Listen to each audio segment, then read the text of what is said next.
I saw you made a statement, I don't know if it was on social media or something, about getting something done with your knee, that you weren't 100% last year, and that was you had that impact. I mean, how much were you impacted by whatever was happening with your knee? I mean, it was every day. For the past 2 years, I've been dealing with that torn meniscus in that knee, never really got it cleaned out. So I think for me, it was just the day-to-day grind, knowing that I had to go out there. I got teammates that depend on me, got a family depend on me. And mentally, when you think like that, you can overcome anything. So, I think the knee was definitely bothering me, hindering me. There was, some games where I couldn't play my best. But, now I'm excited about what Ernest Jones looks like with feeling good. There are things you can do now that you couldn't do, like, I don't know, lateral 100%. movements or planting, cutting, where you're out there now going, I feel a lot more explosive. I can tell that I'm not trying to baby the knee. I'm actually putting it in the ground and going. So I'm excited. They're phasing me back into things. Haven't played football since LA last year. So they're phasing me back into it, but I'm feeling good. I can't believe that you were out there doing what you did last year, not being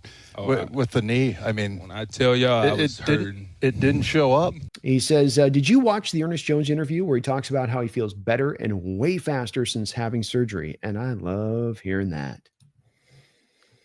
Yeah, I did hear about this. Same with, Abe Lucas has been saying the same stuff this offseason, where he feels the best he's felt in a long time. Yeah, amen. It's the thing I've wondered, the thing that really perked my ears up on this, Brendan, was hearing from Ernest that it was not just a thing where he was dealing with this for 1 year, but he's been dealing with this for 2 years. That I got a rock in my shoe situation, and that he could play at the level he's played at the past 2 years, which has not been bad, but has been very good enough during that extension. And now you sort of get this player who can be maybe 6% quicker, 6% faster on the field now and not having to deal with that injury. Say nothing of the freaking apparatus he had on his arm throughout the whole, maybe that thing comes off too. And that'd be great. I mean, us getting the best version of this guy. I thought he's got a real chance this year of breaking out, Brendan, because he's going to get the tackle numbers.